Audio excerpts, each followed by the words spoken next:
हमारे course hypnosis में महारत में आपका स्वागत है। यह हमारी दूसरी कक्षा है और आज की कक्षा में मैं हिप्नोसिस के सबसे महत्वपूर्ण विषयों में से एक के बारे में बात करूंगा। हालांकि यह विषय अक्सर अनदेखा कर दिया जाता है। कैसे एक हिप्नोटिस्ट बना जाए, कैसे किसी भी व्यक्ति को कहीं भी हिप्नोटाइज किया जा सकता है। शायद यह अजीब लगे जो मैं अब आपको बताने जा रहा हूं, लेकिन आप हिप्नोटिस्ट बन जाते हैं बहुत पहले, बल्कि हिप्नोसिस की कोई भी तकनीक सीखने से भी काफी पहले। और यह आम बात है कि हिप्नोसिस का छात्र स्क्रिप्ट, रूटीन और इंडक्शन को लेकर चिंतित रहता है। वैसे भी यह आम है कि हिप्नोटिस्ट अलग-अलग हिप्नोटिक इंडक्शन को घंटों-घंटों तक याद करता रहता है। मुझे याद है पिछले 10 वर्षों में हिप्नोसिस सिखाते हुए और अब यह कोर्स वास्तव में जिसे मैं सबसे महत्वपूर्ण मानता हूं, मैंने उन कई बातों के बारे में अपनी राय बदल ली है जो मैं यहां चैनल पे सिखाता हूं, लेकिन वे वीडियो 2014 के हैं, 10 साल से भी पुराने वीडियो हैं। और एक दिलचस्प बात यह है कि कभी-कभी मुझे ऐसे लोग मिलते थे जिन्होंने मुझसे यूट्यूब पर सीखा था और वे हिप्नोटाइज करते समय मेरी ही लहजे में बोलते थे। इतना ज्यादा कोई मुझे नकल करता और मेरी तरह व्यवहार करता कि वह मेरा लहजा तक अपनाने लगता था। और मुझे लगता है कि जो कुछ कहा जाता है उस पर ध्यान देना वाजिब है। हिप्नोसिस में शब्दों का इस्तेमाल करके उस व्यक्ति को प्रभावित किया जाता है जो हिप्नोसिस में भाग लेने वाला है। तो जाहिर है कि यह जानना जरूरी है कि क्या कहा जा रहा है। यह भी स्पष्ट है कि आवाज का टोन जानना और हिप्नोटिक रूटीन के लिए सबसे उपयुक्त रफ्तार जानना भी जरूरी है। हालांकि इन सब से भी ज्यादा जरूरी यह है कि आप खुद हिप्नोटिस्ट बने। अब सवाल है, आप हिप्नोटिस्ट कैसे बनते हैं? अगर आप मुझे नहीं जानते तो मैं अल्बर्टो डेलिसोला हूं। मैंने यूट्यूब पर 10 साल से भी ज्यादा समय से हिप्नोसिस किया है। मैंने 10,000 से भी ज्यादा लोगों को प्रत्यक्ष रूप से सिखाया है और 1 लाख से ज्यादा लोगों को ऑनलाइन। मैं आपको इस नए कोर्स हिप्नोसिस में महारत में सिखा रहा हूं। हमारे पास यहां कुछ स्लाइड्स में एक क्यूआर कोड होगा। अगर आप उसे स्कैन करें तो आप इस क्लास की सामग्री डाउनलोड कर सकते हैं। पिछली क्लास में क्यूआर कोड में समस्या आ गई थी, लेकिन मुझे लगता है कि अब सब कुछ ठीक हो गया है। बस स्कैन कर लें। मुझे इंस्टाग्राम पर फॉलो करें। अगर आपके पास कोई सवाल है जिसे आप चाहते हैं कि मैं यूट्यूब की किसी क्लास में स्पष्ट करूं, तो बस इंस्टाग्राम पर भेज दें। मैं केवल उन्हीं सवालों का जवाब दूंगा जो इंस्टाग्राम पर भेजे गए हैं। अगर आप जाहिर है यहां कमेंट्स में कोई सवाल पूछते हैं तो मैं यही कमेंट्स में जवाब दूंगा, लेकिन इंस्टाग्राम पर वह सवाल वीडियो भी बन सकता है। ठीक है, तो चलिए शुरू करते हैं। ठीक है, बिल्कुल बिना किसी शक के हिप्नोसिस की दुनिया में मेरी सबसे बड़ी प्रेरणा महान हिप्नोटिस्ट एंथनी जैकमैन है। और मुझे आज भी याद है, क्योंकि मैं पहले से ही हिप्नोसिस की दुनिया से जुड़ा हुआ था, कि जब उन्होंने 2000 के दशक के अंत में, शायद 2008 में कुछ ऐसा ही, 2000 के दशक के अंत में रियलिटी इज प्लास्टिक नामक एक किताब लॉन्च की थी, तो उन्होंने इस दुनिया में कितनी हलचल मचा दी थी। आपको यह किताब आसानी से अमेजन पर भी मिल जाएगी। और एंथनी की किताब में इतना हंगामा मचने का कारण यह था कि उन्होंने इसमें पेश किया जिसे उन्होंने इम्प्रोवाइज्ड हिप्नोसिस कहा, अंग्रेजी में इम्प्रॉम्प्टू हिप्नोसिस। किसी भी व्यक्ति को कहीं भी सम्मोहित करने की संभावना।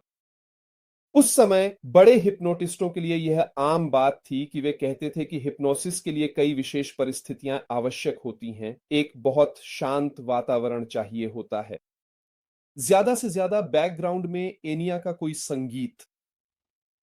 और एंथनी ठीक इसका उल्टा करते थे। किताब के लॉन्च के समय उन्होंने हिप्नो सर्वाइवल नामक एक वीडियो भी जारी किया था। आप उसे YouTube पर आसानी से ढूंढ सकते हैं, जहां उन्होंने कई लोगों को चमकदार माहौल में सम्मोहित किया, जैसे कि पब, डिपार्टमेंटल स्टोर्स और यहां तक कि सड़क पर लगने वाले मेले में भी। और एंथनी इस बात पर बल देते हैं कि आत्मविश्वास सम्मोहन में सफलता प्राप्त करने के लिए सबसे महत्वपूर्ण और बुनियादी स्तंभों में से एक है। इसके अलावा आपका सही रवैया और आपका व्यक्तित्व भी अत्यंत महत्वपूर्ण भूमिका निभाते हैं। सम्मोहक का आत्मविश्वास किसी भी स्क्रिप्ट, किसी भी सम्मोहक भाषा से कहीं अधिक मायने रखता है।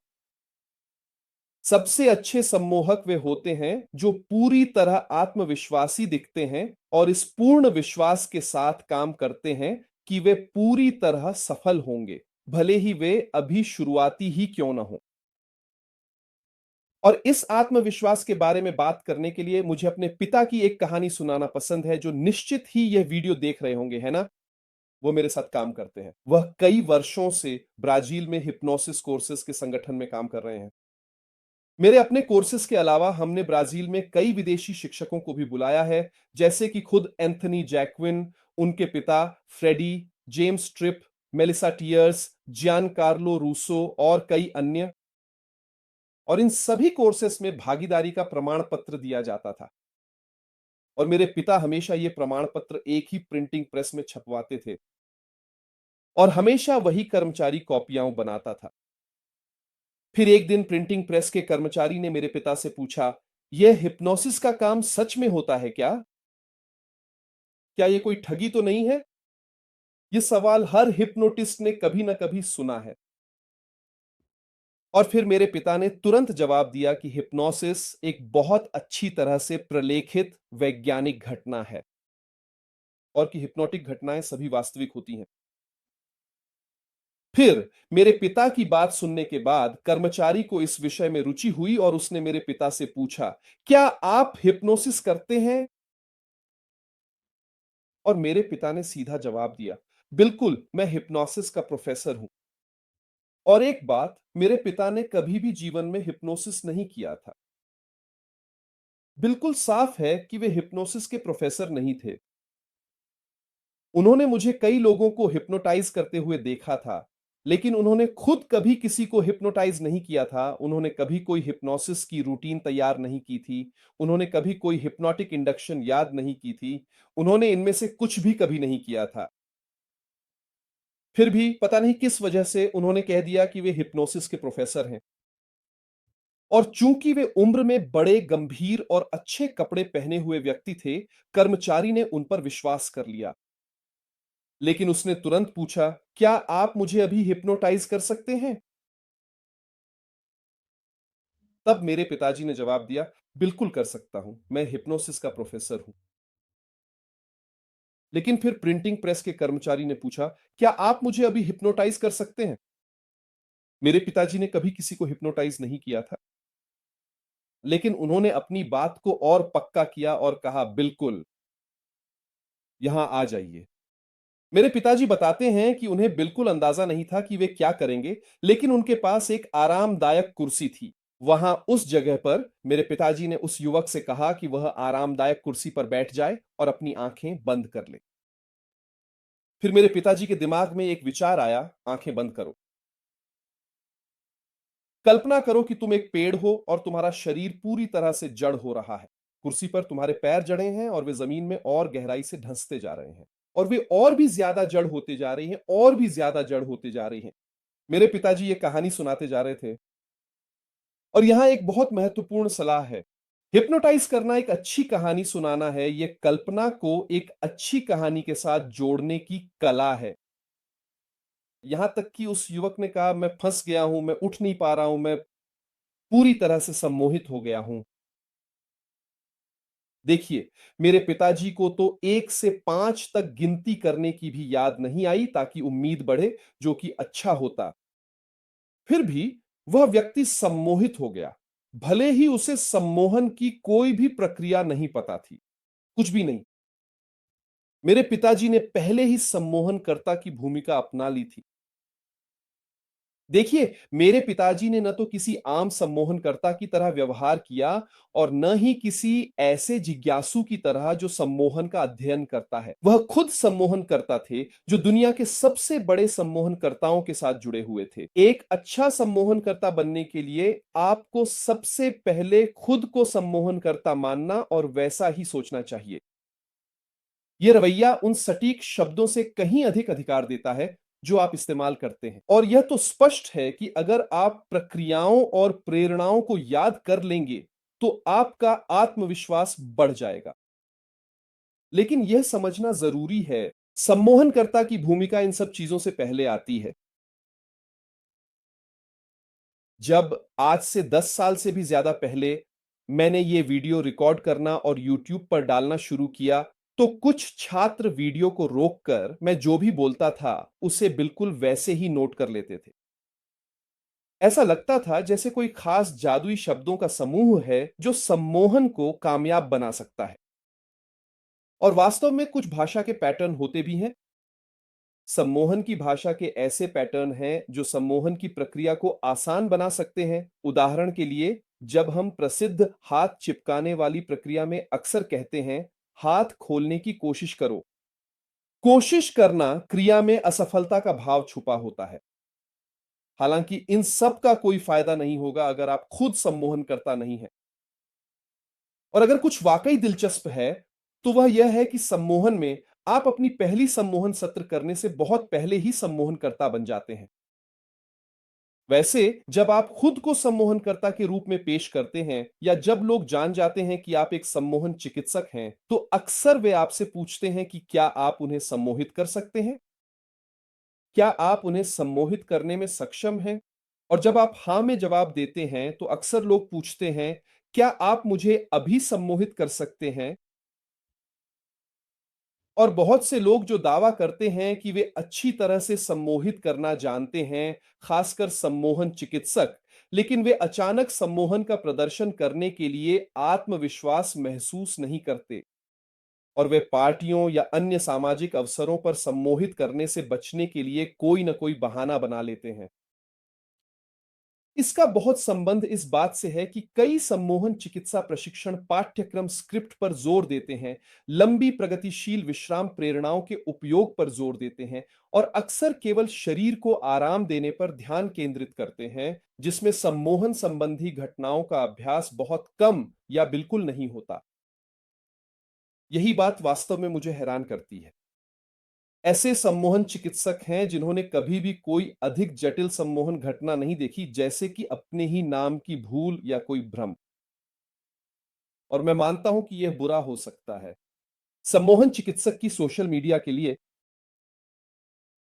सड़क पर सम्मोहन का वीडियो पोस्ट करना जिसमें मनोरंजन के लिए सम्मोहन का प्रदर्शन किया गया हो, लेकिन असली सम्मोहन चिकित्सक को इन सभी घटनाओं को करने में सक्षम होना चाहिए। और मैं आपको बताता हूं, अगर आप इस कोर्स को पूरी तरह से फॉलो करेंगे, तो आप इन सभी घटनाओं को करने में सक्षम हो जाएंगे। आप एक जादूगर बन जाएंगे। समय के साथ जादू के अभ्यास करने वालों की शक्ति और आकर्षण को कहानियों और गीतों में दर्ज किया गया है। जादूगर, चुड़ैलें, तांत्रिक, शामान और गुरु हमेशा प्रशंसा और रहस्य का कारण बने रहे हैं, क्योंकि वे दुनिया को समझने के आम तरीकों के विपरीत प्रतीत होते थे। उनके जादू टोने, उनके मंत्र एक ही समय में डरावने भी थे, लेकिन साथ ही उन लोगों की मदद के लिए भी खोजे जाते थे जो सहायता दे सकते थे। जब ये लोग सार्वजनिक रूप से अपने चमत्कार दिखाते थे, तो वे अपने समय की वास्तविकता की अवधारणाओं को हिला देते थे और खुद को ऐसे किसी चीज के स्वामी के रूप में प्रस्तुत करते थे जो सामान्य ज्ञान से परे प्रतीत होती थी। ऐसा ही सम्मोहन में होता है। यह समझाने के लिए कि आपके लिए सम्मोहनकर्ता बनना क्यों महत्वपूर्ण है, मैं आपको राजकुमार और जादूगर की कहानी सुनाऊंगा। यह कहानी रिचर्ड बैंडलर और जॉन ग्राइंडर की किताब इट्स स्ट्रक्चर ऑफ मैजिक की शुरुआत में ही मिलती है। और जो लोग नहीं जानते, बैंडलर और ग्राइंडर वे न्यूरोलिंग्विस्टिक प्रोग्रामिंग के निर्माता हैं। और कहानी कुछ इस तरह शुरू होती है। एक बार की बात है, एक युवा राजकुमार था जो हर चीज पर विश्वास करता था, सिवाय तीन चीजों के। वह राजकुमारियों पर विश्वास नहीं करता था, वह द्वीपों पर विश्वास नहीं करता था और वह भगवान पर विश्वास नहीं करता था। और उसके पिता राजा कहते थे कि ऐसी चीजें अस्तित्व में नहीं है। और चूंकि राजकुमारियां नहीं थीं, उसके पिता के राज्य में कोई द्वीप भी नहीं थे। चूंकि भगवान का कोई संकेत नहीं था, राजकुमार उस पर विश्वास करता था। लेकिन एक दिन राजकुमार अपने महल से भाग गया और पड़ोसी देश पहुंच गया। और वहां अपनी हैरानी के लिए उसने हर तट पर द्वीप देखे। उन द्वीपों पर वहां अजीब और बेचैन करने वाले जीव थे जिन्हें वह नाम देने की भी हिम्मत नहीं करता था। नाव की तलाश करते समय औपचारिक पोशाक पहने एक व्यक्ति समुद्र तट पर राजकुमार के पास पहुंचा। क्या वे द्वीप सचमुच मौजूद हैं? युवा राजकुमार ने पूछा। औपचारिक पोशाक पहने व्यक्ति ने उत्तर दिया, बेशक वे असली द्वीप हैं। और उन विचित्र और परेशान करने वाले जीवों के बारे में क्या? वे सभी हैं राजकुमारियां, बिल्कुल वास्तविक और प्रामाणिक। तो फिर ईश्वर का भी अस्तित्व होना चाहिए, राजकुमार ने विस्मय से कहा। मैं ही ईश्वर हूं, औपचारिक पोशाक पहने व्यक्ति ने झुककर उत्तर दिया। यह सुनकर युवा राजकुमार क्रोधित हो गया। युवा राजकुमार जितनी जल्दी हो सका घर लौट आया। तो तुम लौट आए? उसके पिता ने कहा। मैंने द्वीप देखे, हां राजकुमारियां देखी, मैंने ईश्वर को देखा, राजकुमार ने नाराजगी भरे स्वर में कहा। राजा निर्विकार बना रहा। वे असली द्वीप नहीं है, वे असली राजकुमारियां नहीं थी और ईश्वर का अस्तित्व नहीं है। राजकुमार ने कहा, लेकिन मैंने उन्हें देखा था। राजा ने कहा, मुझे बताओ ईश्वर ने क्या पहना था? ईश्वर ने औपचारिक पोशाक पहनी थी। क्या कोट की आस्तीनें मुड़ी हुई थी? राजकुमार को याद आया कि हां वे मुड़ी हुई थी। राजा मुस्कुराया। यह एक जादूगर की वर्दी है, तुम्हें धोखा दिया गया था। इसके बाद राजकुमार पड़ोसी देश लौटा और उसी समुद्र तट पर गया जहां उसे फिर से वही औपचारिक पोशाक पहना व्यक्ति मिला। मेरे पिता ने मुझे बताया कि आप कौन हैं, राजकुमार ने नाराज होकर कहा। पिछली बार तुमने मुझे धोखा दिया था, लेकिन अब दोबारा धोखा नहीं दोगे। अब मुझे पता है कि वे असली द्वीप नहीं है, न ही असली राजकुमारियां, और तुम एक जादूगर हो। तब समुद्र तट पर खड़े व्यक्ति ने मुस्कुराकर कहा, गलती तुम्हारी है मेरे लड़के।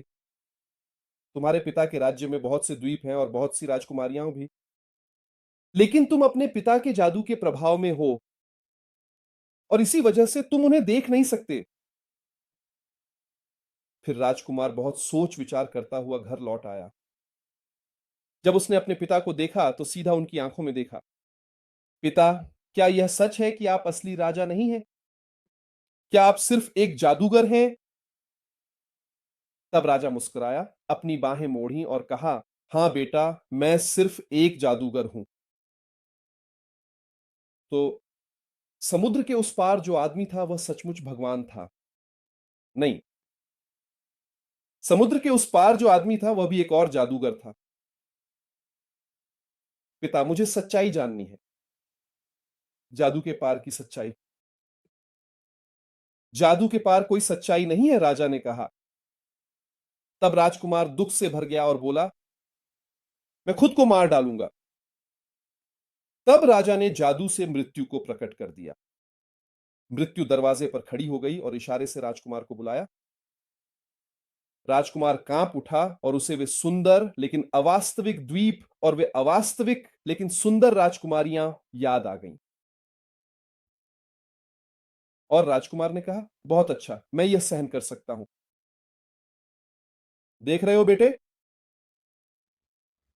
तुम जादूगर बनने की शुरुआत कर रहे हो और इसी क्षण तुम भी एक जादूगर बन रहे हो, तुम एक सम्मोहक भी बन रहे हो।